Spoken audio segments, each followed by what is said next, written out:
The sun rose over the gleaming towers of New Geneva, Earth's diplomatic hub. Captain Laura Hayes stood by the viewport of the Earth Alliance vessel, defiant, watching her home planet shrink in the distance. At 42, Laura had spent half her life among the stars, but this mission felt different. This was humanity's first official contact with the Zarelian Empire. "Captain, final checks complete. We're ready for the jump," said First Officer Jack Miller, a tall man with a serious face. Laura nodded. "Thank you, Jack. Alert the diplomatic team. I want everyone fresh when we arrive." In the ship's conference room, William Carter reviewed his notes one last time. As Earth's lead diplomat, the weight of first contact rested on his shoulders. Across from him sat Patricia Montgomery, Earth's top scientist in alien biology. Her research on the few alien samples humanity had collected had earned her this spot. "Nervous?" William asked, noticing Patricia's tapping fingers. "Excited," she corrected him. "We've waited centuries for this moment. Think about it. An empire spanning 3 galactic arms. The scientific knowledge alone is worth the trip." The ship shuddered as it entered jump space. For 3 days, the Defiant traveled through the strange dimension that made faster-than-light travel possible. When they emerged, a massive blue-green world filled their view screen. "Zarel Prime," Laura announced, "home of the empire that claims to rule half the galaxy." Dozens of alien ships moved in perfect formation around the planet. Each one dwarfed the Defiant, which was the pride of Earth's fleet. A message came through in perfect English. "Earth vessel, this is Imperial Control. Follow the designated path to landing platform Krell 7. Deviations will be met with force." Laura exchanged looks with Jack. The tone wasn't friendly, but first, meetings were always tense. "Understood, Imperial Control." "We are following your path," she replied. The landing went smoothly. When the doors opened, the Earth delegation stepped onto alien soil. The air had a sweet smell, like cinnamon and ozone. A group of tall, blue-skinned aliens approached. They walked with perfect posture, their forearms moving in rhythm. The leader stepped forward. His skin was darker blue than the others, with markings that seemed to indicate high rank. "I am Imperial Regent Zaxvar. You are welcome to Zarel Prime." His words were formal, without warmth. William stepped forward with his practiced smile. "On behalf of Earth and all human colonies, we thank you for this historic welcome. We bring greetings and hopes for friendship." The diplomatic party was led through massive halls with ceilings that reached up hundreds of feet. Other alien species moved through the spaces, some glancing at the humans with curiosity, others with clear distaste. In a grand meeting room, Earth's first official talks with the Empire began. At first, everything seemed to go well. The Zarelians asked about Earth, its resources, its technology. William answered carefully, showing humanity's achievements while being humble enough not to seem threatening. Then came the turning point. "We are pleased that your primitive species has reached the stars," said Zaxvar. "Your outer colonies have already proven useful to the Empire." Laura, who had been quiet during the diplomatic talk, leaned forward. "Our outer colonies? We don't have official contact with any of our colonies that would be near your space." The Regent's 4 hands made a gesture like a shrug. "Several human settlements on your frontier have been under Imperial protection for some time now. They serve the Empire well." William tried to keep his voice steady. "We would be interested in visiting these colonies. As far as Earth knows, all human settlements report directly to the Earth Alliance." "That will not be possible," said Zaxvar. "These colonies now fall under Imperial law. But rest assured the humans there serve a greater purpose now." Patricia whispered to Laura. "They're talking about slavery. That's what this whole meeting is about. They're telling us our place." Laura stood up, breaking protocol. "Regent Zaxvar, the Earth Alliance demands to know the status of any human colonies under your control. We insist on seeing these settlements and speaking with their leaders." The room grew cold. The Zarelian's blue skin darkened with what seemed like anger. "You are not in a position to make demands," said the Regent. Your species is young and weak. The colonies we have claimed were unprotected. They now serve the Empire, as Earth soon will. William tried to save the situation. Perhaps we've had a misunderstanding. There is no misunderstanding, said Zaxvar. Your ship's scans have already told us everything. Earth has few defenses. Your technology is basic. You will serve like the others, or you will be removed. Guards entered the room. Not the ceremonial kind that had lined the halls, but heavily. Armed soldiers with weapons pointed at the humans. You are now guests of the Empire, said Zaxvar. Until Earth accepts its place, you will remain here. Laura managed to activate her emergency beacon before a guard took it from her. The signal was brief, just 3 words sent toward Earth. Hostile contact. Prepare. The human delegation was led away to cells deep beneath the Imperial Palace. Their protests were ignored. Their rights as diplomats meant nothing here. They planned this all along, said William, sitting on the cold floor of their shared cell. This wasn't first contact. They've known about us for years. Laura looked through the energy field that kept them trapped. They think we're weak because we showed up in one ship with messages of peace. They don't know Earth. Patricia nodded. They don't know about Mars. They all knew what she meant. In 2079, humans had discovered a crashed alien scout ship on Mars. For decades, Earth's best minds had studied it in secret, building new technologies based on its design. The public knew nothing about it. Earth's official technology was deliberately shown to be less advanced than it really was. Earth will come for us, said Laura. And when they do, the Empire will learn they picked the wrong species to bully. Back on Earth, the partial message from the Defiant was received with alarm. Emergency meetings were called. Secret military bases on the Moon and deep under the Pacific Ocean went on high alert. Fleet Admiral Gregory Nelson, a man who had prepared for this day his whole career, gave the order that would change the galaxy. Begin Operation Reckoning. It's time to show the universe who we really are. As Laura and her team waited in their prison cell, they didn't know that Earth was already preparing its response. The Zarellian Empire had made a fatal mistake. They thought they had found another, weak species to conquer. Instead, they had awakened a sleeping giant. 10 years passed. Earth seemed to bow to the Zarellian Empire. Imperial ships became a common sight in Earth's skies. Imperial officers walked the streets of major cities. To all outside eyes, humanity had accepted its place in the galactic order. Governor Krelthos sat in his office overlooking New Washington, once Earth's capital, now the center of imperial rule on the planet. His blue skin had paled during his years on this world. He found the place too warm, too bright, but duty was duty. Another report of missing equipment from the African mines, said his aide, sliding a tablet across the desk. The governor sighed. Humans, always taking what isn't theirs. Triple the guards and cut water rations in the nearby settlements. Yes, Governor. Also, Admiral Zex Carr wishes to know if the shipment of human workers for the Centauri project will be ready next month. Tell him yes. We have nearly 5,000 selected from the Asian territories. Strong backs, compliant attitudes. The aide bowed and left.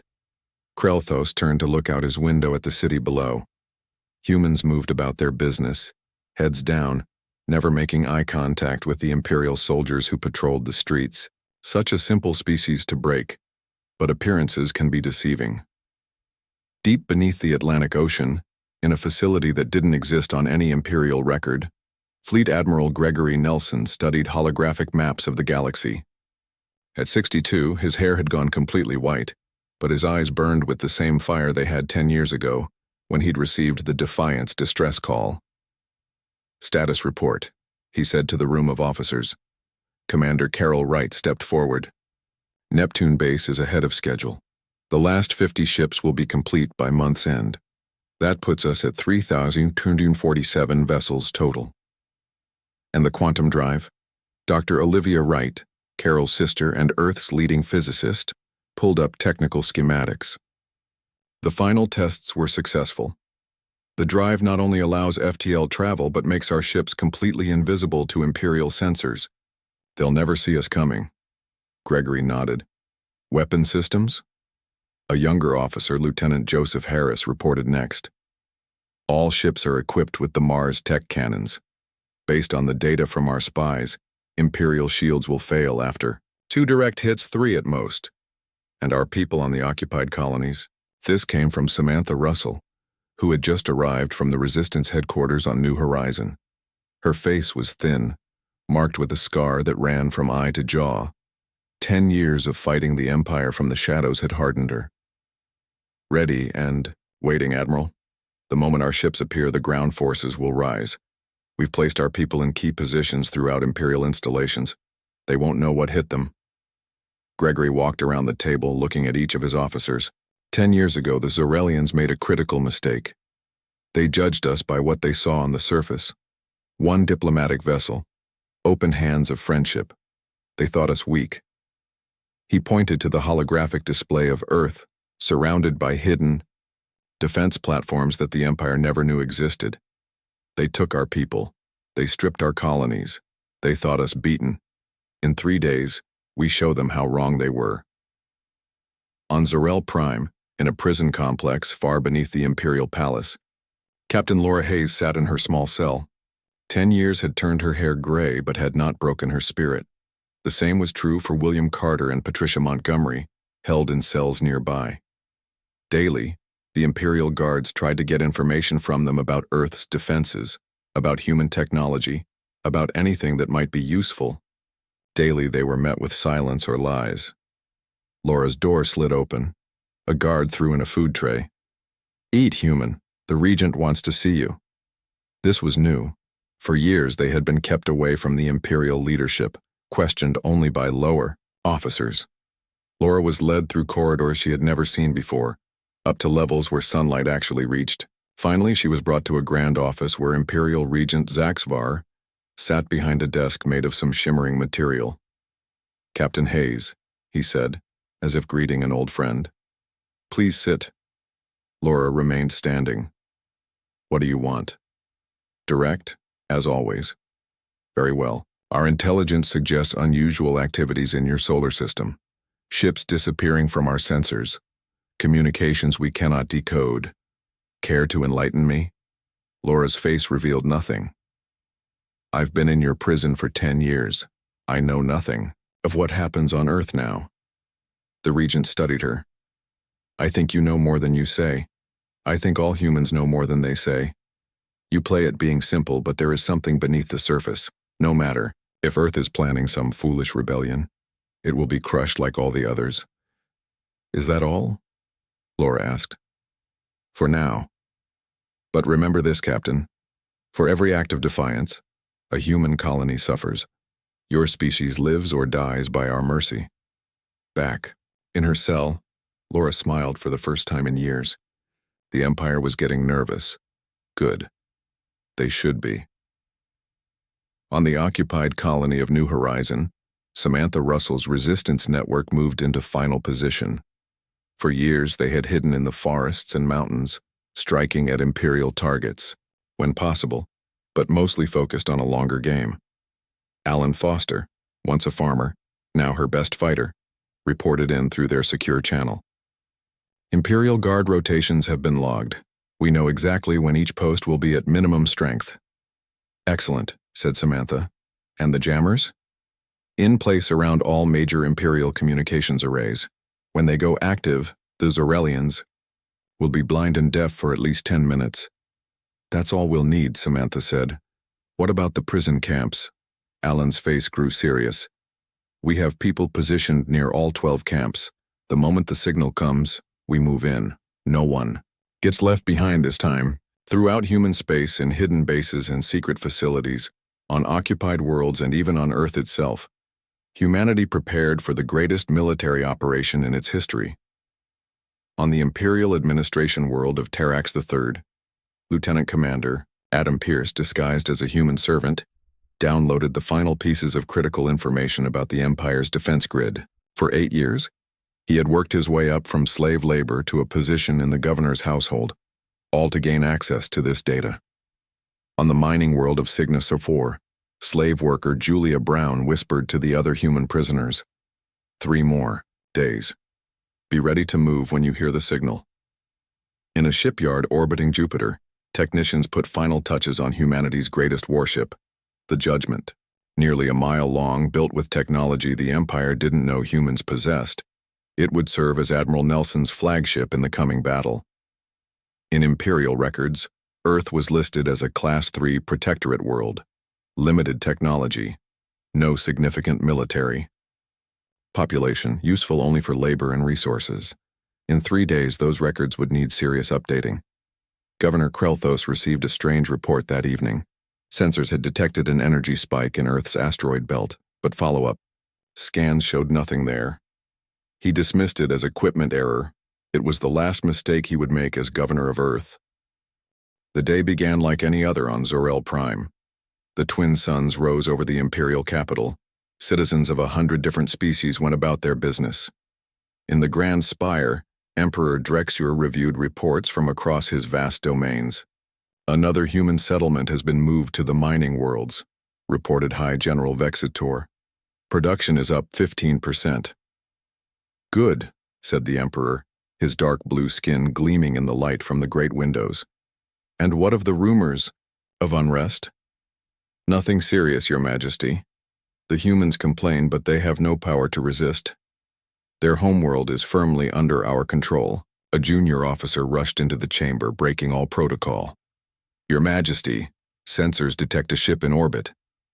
One of ours? Asked the Emperor. No, sir. Unknown design. It appeared out of nowhere. Our sensors didn't detect its approach. The Emperor frowned. Show me. A holographic display appeared before the throne. A single ship hung in orbit above the capital. It was sleek, black as space itself, with lines that spoke of both beauty and danger. Magnify, ordered the Emperor. The image zoomed in to show markings on the side of the vessel, in simple white letters. Reckoning. A human ship, the Emperor said, his voice now serious. How did it get past our defense grid? Before anyone could answer, every screen and communication device in the palace lit up with the same image. A human male with dark hair and stern eyes. People of the Zorelian Empire, said the man. I am Captain Vincent Martinez of the Earth, Alliance vessel. Reckoning. For 10 years you have exploited our people, stripped our worlds, and treated us as inferiors. Today humanity reveals its true face. Throughout the imperial capital, citizens stopped to watch. In homes and public spaces across the empire, the transmission played. You have 24 hours to withdraw from all human colonies and release all human prisoners. This is your only warning. The Emperor stood, rage twisting his features. One ship dares to threaten the Empire. Launch the defense fleet. Destroy this human vessel immediately. On the bridge of the Reckoning, Captain Martinez watched as 200 Imperial warships moved to surround his vessel. Each one dwarfed his ship by at least 3 times its size. They're charging weapons, reported his weapons officer, Susan Clark.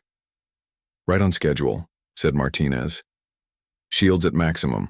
Prepare the Mars cannons. The Imperial ships opened fire. Energy beams and plasma torpedoes streaked toward the lone human vessel. The crew braced for impact, but something unexpected happened. The human ship's shields glowed briefly, absorbing the massive energy without strain. Then the Reckoning fired back. Beams of intense white light shot from points along its hull, each striking an Imperial ship with surgical precision. Where they hit, Imperial shields collapsed instantly. Hull plating melted. Ships that had conquered hundreds of worlds were cut apart like paper. In the Imperial Palace, stunned silence fell as they watched half their battle group destroyed in less than 2 minutes. Impossible, whispered the Emperor. Their technology is primitive, we made sure of it. The human ship disappeared as suddenly as it had arrived, leaving behind the wreckage of the Empire's finest vessels. Across the galaxy, reports flooded in. Human ships had appeared at dozens of strategic locations simultaneously. Military bases, shipyards, command centers. At each location, the same message played. Withdraw from human space, release our people, or face extinction. The Imperial. Leadership gathered in emergency session. "How is this happening?" demanded the Emperor. "Where did these ships come from? How are they bypassing our defenses?" Admiral Zexkar, commander of the Imperial fleet, looked grim. "The humans deceived us, Your Majesty. They hid their true capabilities. The ships we're seeing use technology we've never encountered. They appear and disappear at will. Our sensors cannot track them. Our weapons barely affect them." "Impossible," said High General Vextor. "We've occupied Earth for a decade. We would have seen signs of this level of technology." From the corner, Imperial Regent Zaxvar spoke up. "Unless what we saw was only what they wanted us to see." In high orbit above Earth, the true scale of humanity's deception was revealed.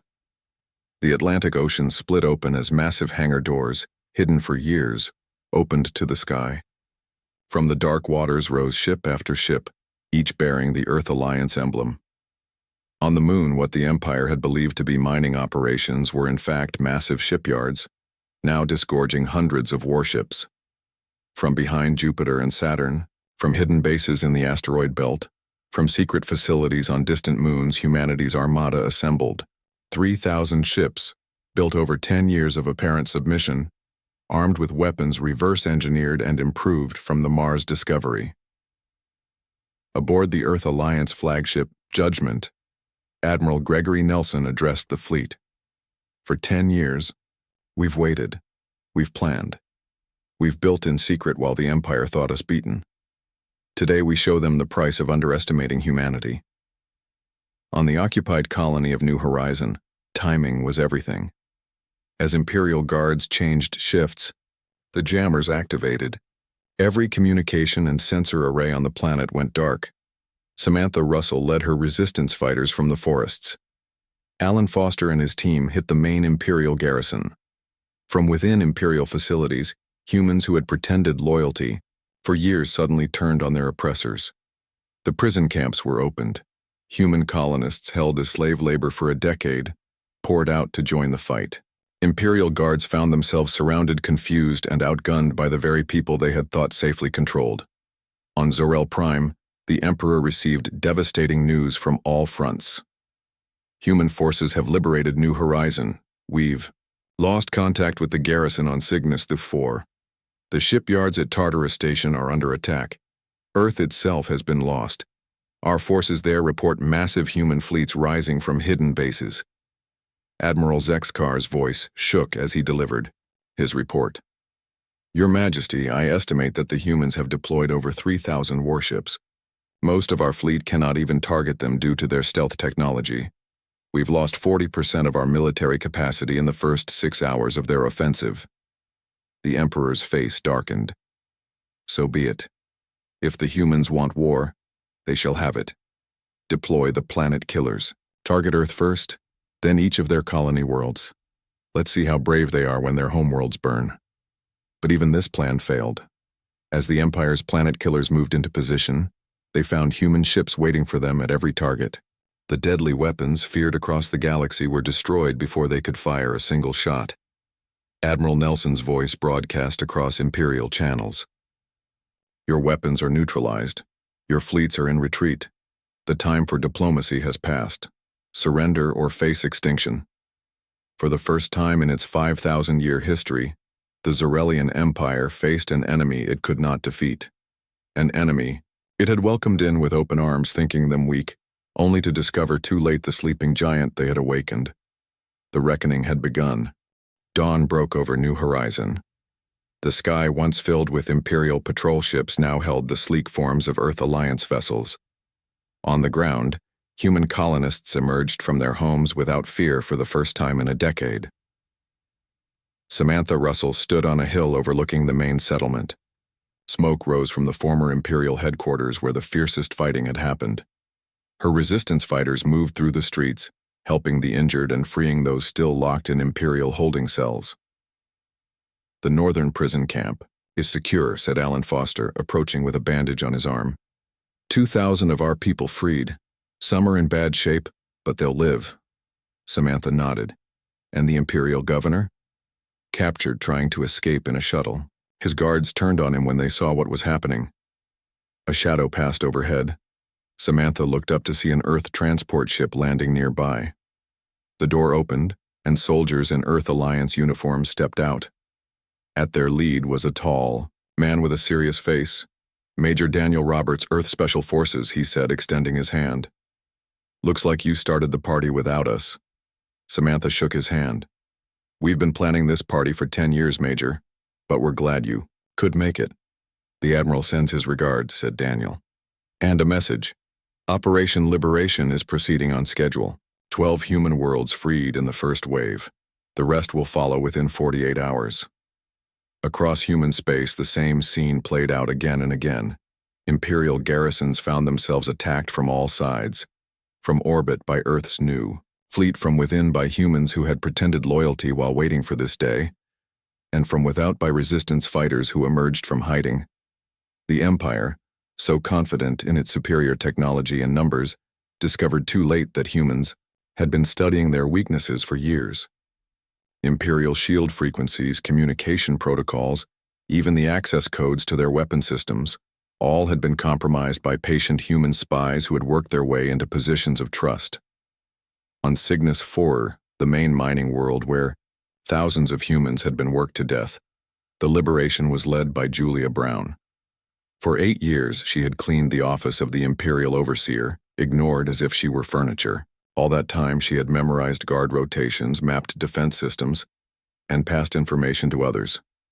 When Earth ships appeared in the sky, she used the Overseer's own command codes to shut down the defense grid. When Imperial guards tried to use human hostages as shields, they discovered that Earth Special Forces had already infiltrated the facility using stealth technology that made them invisible to Imperial sensors. "Impossible," gasped the Overseer as Julia herself put him in restraints. "You're just primitive slaves." "We're humans," she corrected him. "And you never saw us coming." On the Earth Alliance vessel, Redemption, Commander Sophia Bennett led a special mission. For 10 years, the location of the original diplomatic team from the Defiant had been unknown. Now, intelligence gathered by Lieutenant Commander Adam Pierce had finally revealed their prison, a high-security facility on Zarel Prime itself. The Redemption appeared in orbit around the Imperial capital, using its quantum drive to bypass the planet's formidable defenses. Sophia and her team used personal stealth devices to enter the facility undetected. "Life signs ahead," whispered her second-in-command, Ryan Cooper, checking his scanner. 3 humans. Has to be them." They moved silently through the prison corridors. The guards, distracted by reports of human attacks across the Empire, never saw the rescue team. Using cutting tools that made no sound, they opened the cell doors. Inside sat Captain Laura Hayes, William Carter, and Patricia Montgomery. 10 years of captivity had aged them, but their eyes still burned with determination. Earth Alliance Special Forces, said Sophia. "Captain Hayes, we're here to bring you home." Laura stood slowly. "Took you long enough." William looked stunned. "Earth sent you? How? The Empire controls everything." Patricia smiled faintly. "I told you they'd come eventually. The Empire never understood who they were dealing with."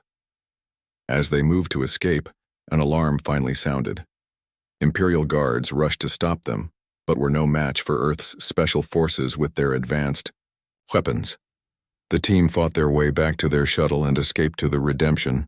On the ship's bridge, Laura stared at the displays showing Earth's fleet in action across Imperial space. "All of this," she said softly, "all while the Empire thought us beaten?" Sophia nodded. "Admiral Nelson sends his regards. He said to tell you that your message was received. Earth prepared. In the Imperial throne room, Emperor Drexior received increasingly desperate reports. We've lost contact with all forces in human space. The mining worlds are in open revolt. 3 fleet command centers have been destroyed." The reporting officer's voice shook. "Your Majesty, human ships have been spotted in orbit around 17 core worlds." The Emperor smashed his fist into his throne. "How is this possible? They are one species from one small world. We are an empire of 1,000 planets." Imperial Regent Zaxvar stepped forward. "We underestimated them, Your Majesty. From the beginning, we saw only what they wanted us to see. While we thought them servile, they were learning our weaknesses. While we stripped their outer colonies, they were building fleets in secret. Then we will make them pay, said the Emperor. If we cannot defeat them conventionally, we will make their victory taste like ash. Order our forces on all human worlds to execute the population. If we cannot have their resources, no one will. But even this cruel command could not be carried out. Imperial communications were compromised. Orders never reached their destinations. And where they did, Imperial commanders found themselves surrounded by human forces that had appeared from nowhere. Aboard the Judgment, Admiral Nelson received Captain Hayes and her team. The reunion was emotional, but brief. There was still a war to win. "What's our status?" Laura asked, falling easily back into her role as an officer. "Better than expected," said Gregory. "The Empire's forces are in disarray. They never prepared for an enemy that could bypass their defenses at will. We've liberated 17 human worlds so far. The rest will be free within days." "And casualties?" Gregory's face grew serious. "Lower than projected on our side. The element of surprise was total. But there have been losses, both military and civilian. Some Imperial commanders chose to lash out at the human populations they controlled rather than face defeat. We couldn't save everyone." Laura's eyes hardened. "Then the Empire will answer for those deaths too." Throughout Imperial space, the news spread quickly. The unthinkable was happening. A species that had been considered primitive just 10 years ago was defeating the mighty Xorelian Empire. A species that should have been easy to conquer had instead revealed itself as perhaps the most dangerous foe the Empire had ever faced. As Imperial forces retreated in chaos, the final phase of humanity's plan began. The Earth Armada, 3,000 ships strong, moved toward Zorel Prime itself. The heart of the Empire now faced the full might of humanity's wrath. The reckoning was nearly complete. The skies of Zorel Prime darkened as humanity's Armada arrived. Thousands of ships filled the view from the Imperial Palace, their hulls gleaming in the light of the twin suns. Never in the 5,000-year history of the Empire had such a force appeared at the capital world. In the Imperial throne room, Emperor Drexur faced the truth at last. The humans, a species he had thought primitive and weak, had brought the mighty Xorelian Empire to its knees in less than a week. "Your Majesty," said Admiral Zexkar, his voice hollow with defeat, "the human fleet has surrounded the planet. Our remaining ships are outmatched 10-1. They demand your surrender." The Emperor stood, his dark blue skin now pale with rage and fear. "Never. The Empire does not surrender to lesser beings." He turned to his chief engineer.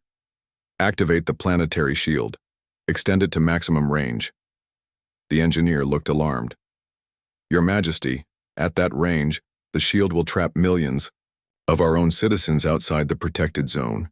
They will be caught in any crossfire." "Do it," ordered the Emperor. "And prepare the antimatter charges. Place them throughout the civilian centers." The Imperial officers exchanged shocked glances. Admiral Zexkar stepped forward. "Your Majesty, that would kill hundreds of millions of our own people." "Better that than surrender to humans," spat the Emperor. "Send this message to their fleet. Any attack on the palace will trigger the charges. The humans may destroy us, but they will be responsible for the greatest slaughter in galactic history." Aboard the Earth Alliance flagship, Judgment, Admiral Nelson received the Emperor's threat with cold anger. "He's bluffing," said Captain Laura Hayes, standing at his side. "Even he wouldn't destroy his own people." "We can't take that risk," said Gregory. "Millions of lives are at stake." William Carter, now serving as chief diplomat for the Earth forces, studied the data on the Imperial Palace. "There must be a way to end this without massive civilian casualties." "There is," said a new voice. They turned to see a tall, Xorelian female with bright blue skin marked with elaborate patterns. She had been brought aboard from a ship that had defected to the human side during the battle. "I am Vaxmura," she said, "leader of the Xorelian resistance." Laura looked surprised. "There's a Xorelian resistance?" Vaxmura nodded. "Not all of us support the Emperor's cruelty. Many of us have worked in secret to oppose his policies, including the enslavement of your people. We have allies within the palace itself who can help you end this without triggering those charges." For the first time in days, hope gleamed in Gregory's eyes. "What do you propose?" While the Earth fleet maintained its position around Zorel Prime, a small shuttle made its approach to the Imperial Palace. Using stealth technology and access codes provided by Vax Mura, it landed in a forgotten service bay. Laura Hayes led the strike team. With her were Vax Mura and a dozen of Earth's best Special Forces soldiers. They moved silently through service corridors that hadn't been used in generations. "The Emperor will be in the throne room," whispered Vax Mura. "But first we must disable the antimatter charges. They are controlled from the security center 3 levels below." The team split. Half went with Vax Mura to neutralize the charges. Laura led the rest toward the throne room. In orbit, the Earth fleet created a diversion. Ships moved into attack formation, drawing the attention of Imperial defenders. The planetary shield glowed as it absorbed test shots from human vessels. Inside, the palace security center, Vax Mura's knowledge proved invaluable. The guards were taken by surprise, quickly subdued without alerting others. At the main control panel, a Zorelian technician who secretly supported the resistance helped them disable the antimatter charges one by one. "Done," said the technician at last. "The charges are neutralized. The Emperor's threat is empty now." Laura's team faced more resistance as they neared the throne room. Imperial guards fought desperately, but Earth's advanced weapons and tactics proved superior. One by one, the guards fell or surrendered. Finally, they reached the massive doors of the throne room. Using breaching charges designed to defeat Imperial security, they blew the doors open and stormed inside. Emperor Drexur sat on his throne, surrounded by his remaining loyal officers. His hand hovered over a control panel built into the throne's arm. "One step closer," he warned, "and I detonate the charges." Laura stepped forward, removing her helmet. "It's over, Emperor. The charges have been neutralized. Your fleet is defeated. Your empire has fallen." The Emperor's face twisted with disbelief. "Impossible. You're lying." "She speaks the truth," said Vax Mura, entering behind Laura. "The people of Zorel no longer support your rule." The Emperor stared at Vax Mura with hatred. "Traitor! You betray your own kind for these primitive humans?" "I stand for justice," she replied. "Something you forgot long ago." With a cry of rage, the Emperor pressed the button on his throne. Nothing happened. His face fell as he realized the truth. Slowly, he sank back into his seat, defeated at last. Laura approached the throne. For 10 years she had dreamed of this moment, of facing the being who had imprisoned her and caused so much suffering. "Emperor Drexur," she said, her voice steady and clear. "In the name of Earth and all human colonies, I place you under arrest for crimes against humanity." Outside the palace, word spread quickly. The Emperor had fallen. The human fleet controlled the skies. Across the capital, Zorelians who had secretly opposed the Emperor's brutality revealed themselves, calling for peace with the humans. 1 week later, representatives from across the galaxy gathered in the Imperial Senate chamber. The massive room, once the seat of the Empire's power, now held the birth of something new. Admiral Nelson stood before the gathered delegates. "The Zorelian Empire is dissolved. In its place, we propose the formation of the Galactic Confederation, where all species, including humans, will have equal representation." Vax Mura, now leading the provisional Zorelian government, rose to support the proposal. "For too long our empire has ruled through fear and force.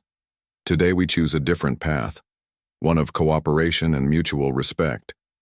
Seated among the Earth delegation, Laura, William, and Patricia watched as the new galactic order took shape.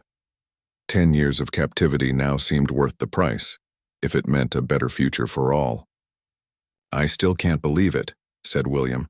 "We came seeking peaceful contact. We endured years of imprisonment, and now we've reshaped the galaxy." "The Empire made one crucial mistake," said Patricia. "They judged us by our appearance of weakness, not by our capacity for determination."